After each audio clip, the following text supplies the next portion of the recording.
Hi everyone, welcome back to BBR English. It's great to see you all over once again. My name is Varshit and on this channel we discuss spoken English fluency and corporate communication challenges faced by Indian working professionals.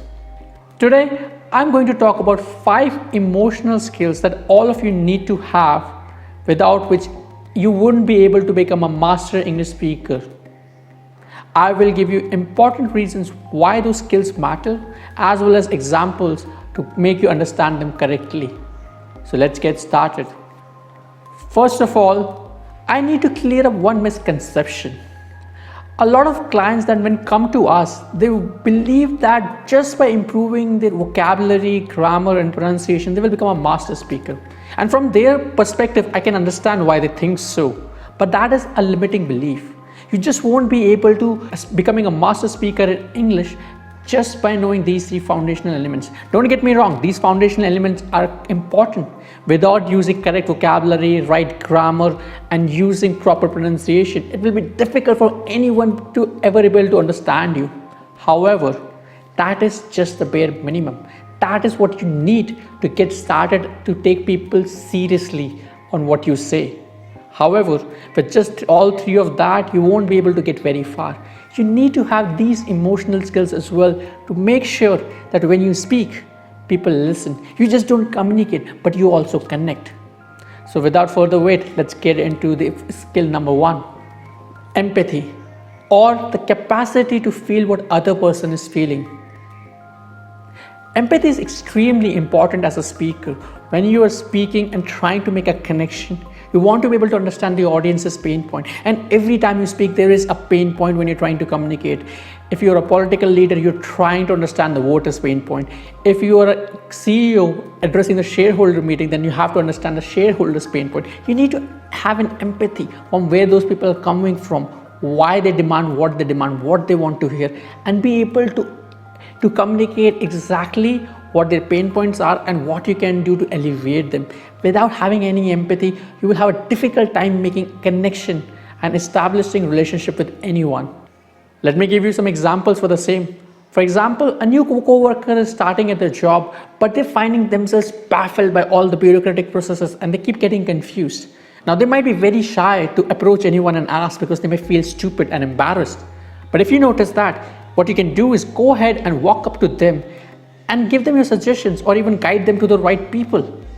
Now, this may seem like very trivial thing to do, but this can make a great first impression and kickstart a great relationship because you took that extra initiative. Where a lot of people might see that person but not do anything, you took that extra initiative to go and make them feel welcome. That's empathy. Understanding that starting a new position at a new workplace can be intimidating, can be confusing, and you made it just easier for them. That's empathy, and that is something as a speaker you have to understand. And in a speaker setting, it reflects in the way you talk. For example, you could walk up to that person and tell them, "Hi, I'm Varshit, and you must be Arun. And welcome to BBR.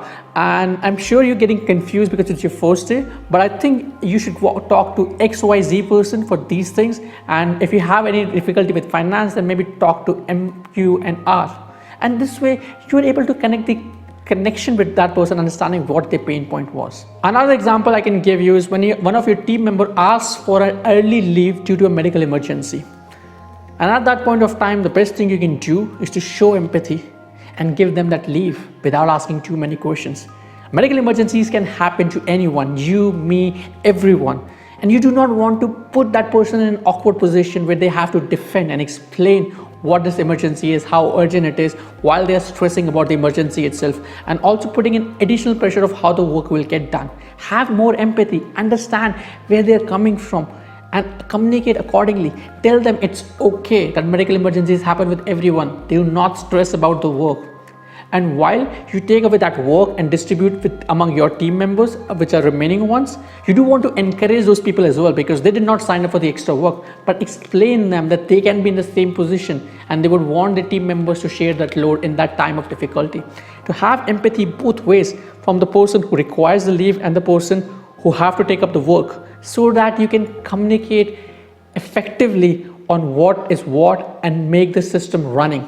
having an empathy goes a long way in establishing great relationships. And with that, I want to re-stress the importance of having empathy. Without empathy, you cannot build great relationships. It simply allows for a much better connection, which is not transactional, not something of a subordinate and the manager, but somewhere where people can trust each other, which allows for better communication. And when you can have this better communication, effectively your team productivity skyrockets, because when everyone trusts each other, understand their pain points and what drives them, you're able to create a culture where everyone is able to work together and sync.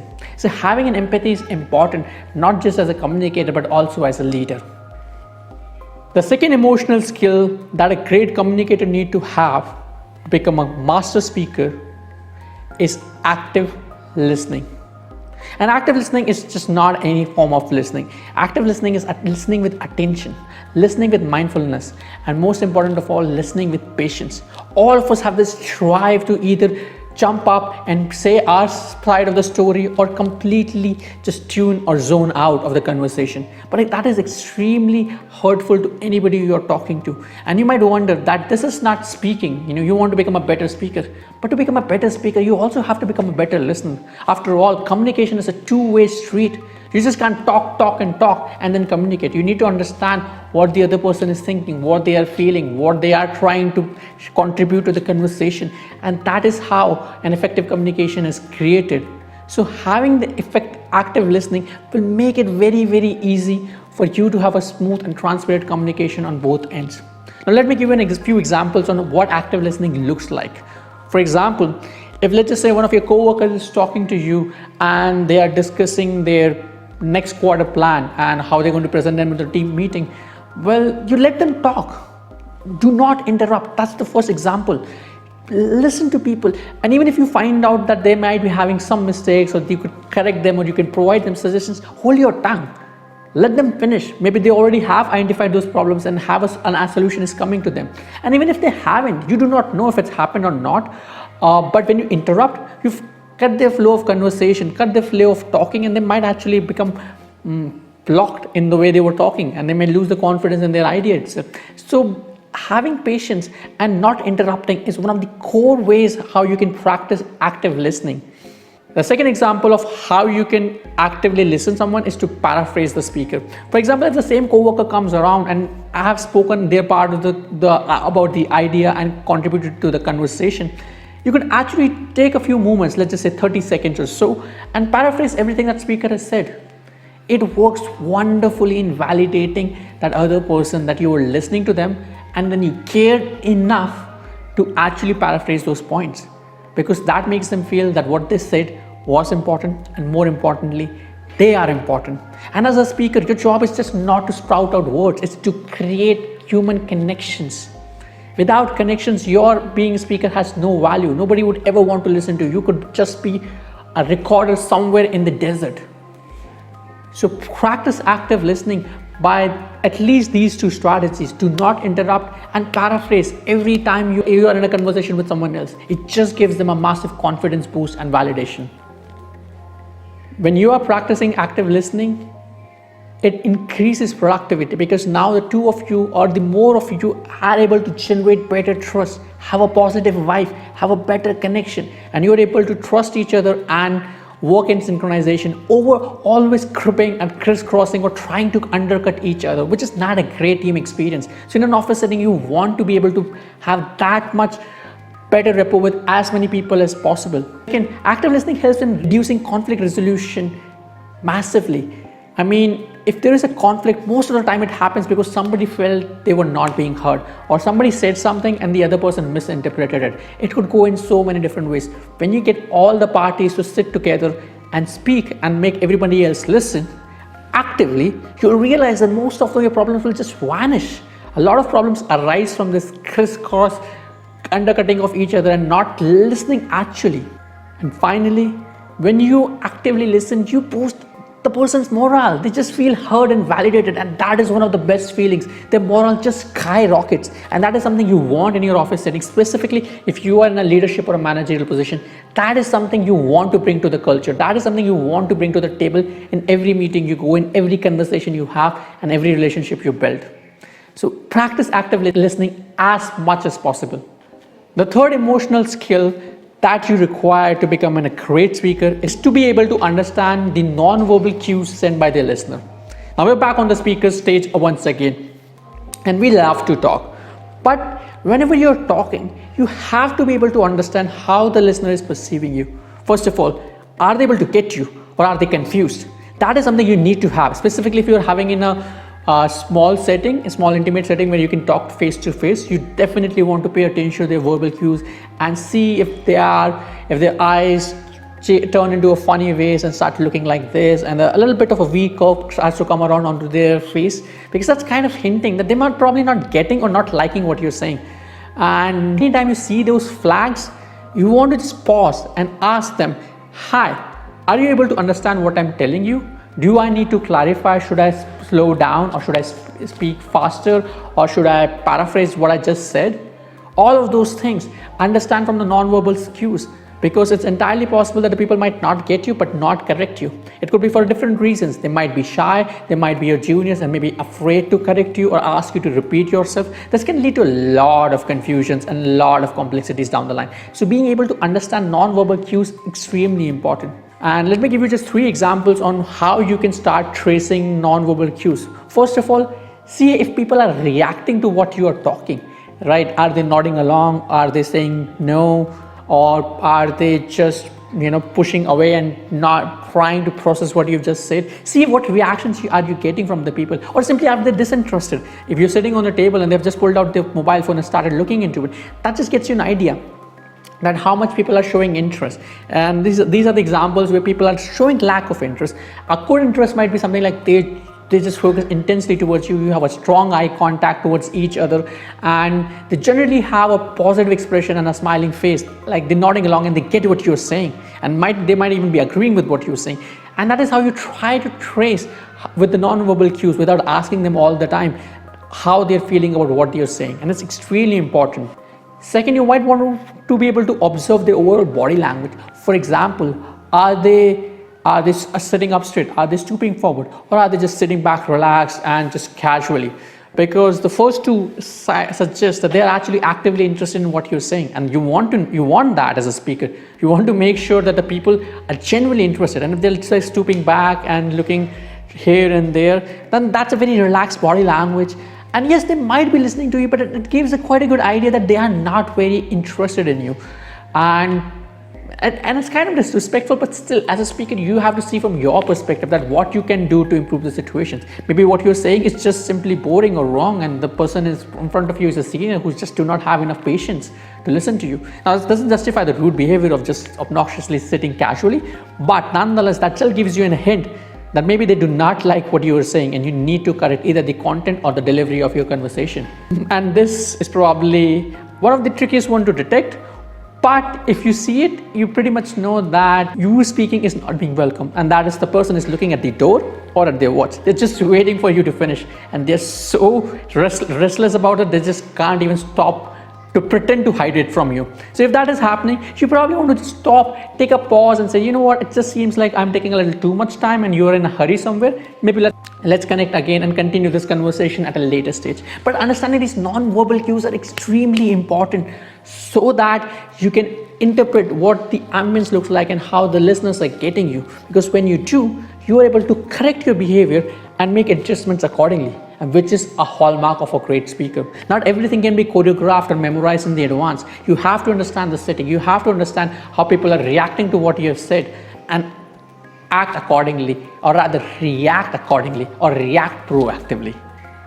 The fourth emotional skill that you need to become a better speaker is to create human connection. Now, we have talked about connecting and human connection, but I do want to stress it as a special point, because nobody likes listening to just a news tape recorder or an anchor who is not making interesting stories.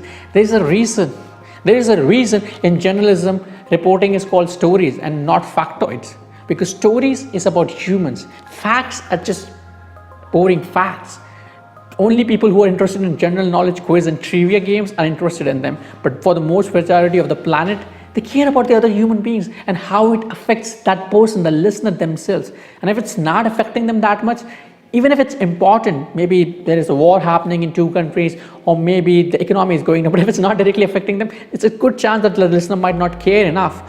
And that is something as a human you have to understand, that everybody is selfish. So you have to be able to understand what create the connection with that person in that moment of time.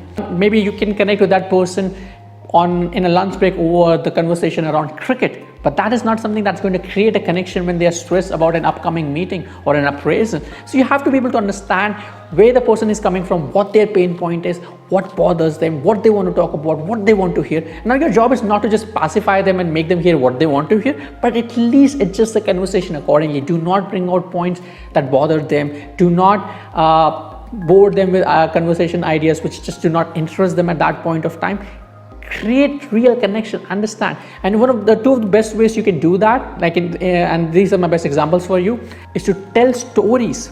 Okay, telling stories is a fantastic way of creating connection in any setting. Even if you're talking about something abruptly random, if you start telling stories, people automatically start to have interest. Now tell stories with enthusiasm and activity. Then just don't tell about, oh, this happened and that happened and that happened, even though that is a story, but you want to tell with passion and excitement. You want to paint the picture, you want to describe the characters, you want to narrate the dialogues, you want to change the energy, and you want the people to be able to understand.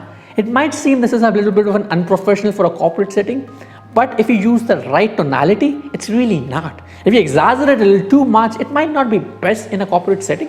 But if you use the right amount of gestures, right amount of vocal tonality, right amount of facial expressions, just do not exaggerate too much from your normal one, it can create a massive difference in how you connect and tell your stories. And those stories create the emotional bond. And that's another thing I want to talk about. Even if you're not telling stories, you do want to create an emotional bond. And which is where the point about their understanding their pain point comes again. See what excites them, what scares them, what motivates them, what demotivates them, and talk accordingly. Cut the topics which are negative to them and highlight the topics that are positive to them. Everybody wants a positive energy around them. A positive aura is fantastic, and if they feel it from you, even if you have nothing to talk, they'll still come to you over and over again just to feel your presence and maybe want you to speak regardless of the situation. And that is the quality of a great speaker.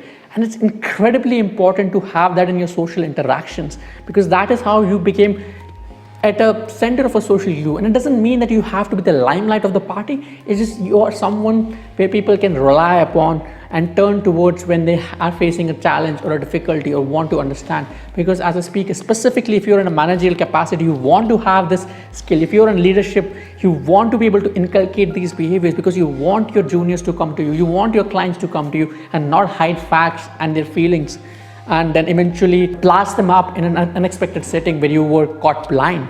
So this is how you would create that social cohesiveness and social structure, by creating that human connection with your team and your clients. And fifth, and the final, the most important skill is to have flexibility and adaptability. As a speaker, as I said before, you do not have the luxury to prepare everything in advance. Yes, you should come prepared. Yes, as Benjamin Franklin once said, failing to prepare is preparing to fail. But also remember what Muhammad Ali once said, everyone has a plan until they get punched into the face.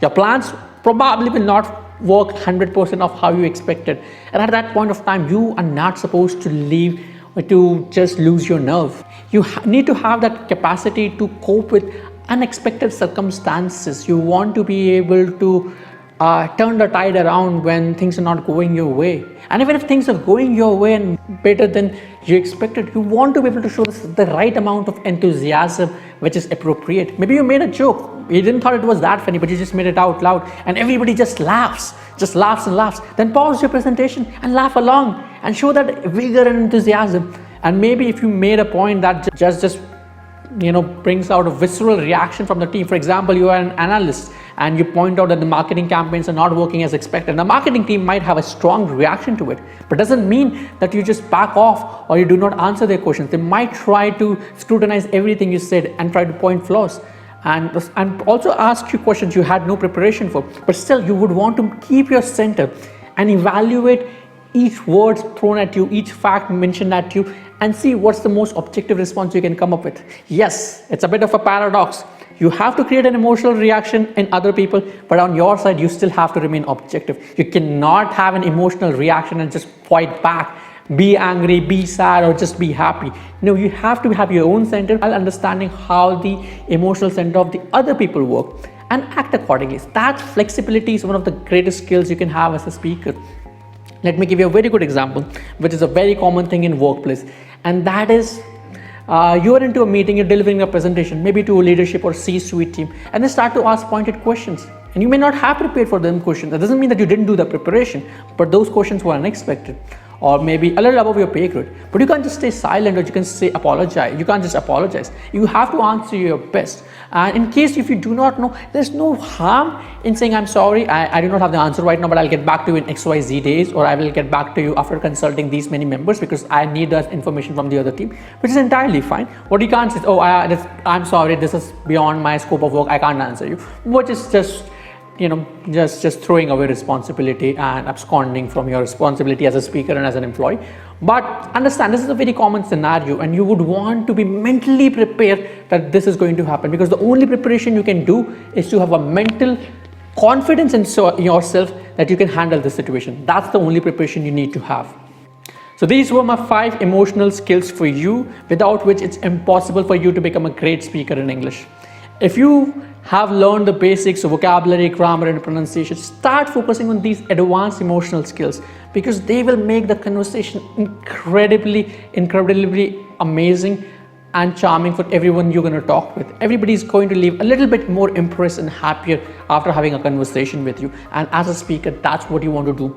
Fluency is just not about speaking without making any mistakes. It's also being able to take a pause, being able to react, being able to listen, being able to understand. Because remember, your conversations with your colleagues and your co-workers and your manager and your boss is not just going to be one time. It's going to happen over and over again. And each time how you leave them will impact how you're going to have a next conversation with them. If you leave them in a bad mood or make them feel bad about themselves, they might just not even want to have a conversation with you. What's the point of having good vocabulary, pronunciation, and grammar after that? Exactly, right? So you do want to make sure that you understand these emotional skills. And if you do, then even if you're making grammatical mistakes or pronunciation mistakes or vocabulary mistakes, you'll be forgiven. Not if you do too much and too embarrassing, but a large amount of your mistakes will be forgiven, as long as you can trigger the right emotional reaction into the people. So master these emotional skills, and master them by being deliberate and intentional about it. So the next time you are having a conversation, focus on one skill at a time. Maybe start with active listening. Take a pause. Resist the need to speak and interject in the middle. Make your notes. Don't interject, and then paraphrase, and then ask your questions accordingly. A lot of speakers will be very happy once you do that, because everyone in the world wants to be heard. And when you're also in the office place, or even just watching YouTube videos or any political rally or anything, focus on the better speakers around you and see them in action, practicing these emotional skills. They will definitely have these skills, otherwise they can't become charming conversationalists. And if they are, focus on each skill at a time, and you'll quickly be able to cross-pollinate their behavior inside of you. And that is a great way to learn. Finally, I hope you enjoyed this video and found this productive as well as informative. If you did, please hit that like button. That really helps the channel, and share this video with your colleagues and co-workers and your bosses. And please subscribe to the channel and turn the notification on. And I look forward to reading your comments and see what you think about this video, and any feedback for me and this channel and any other video you want me to do. With that, I would just like to say goodbye and have a great day.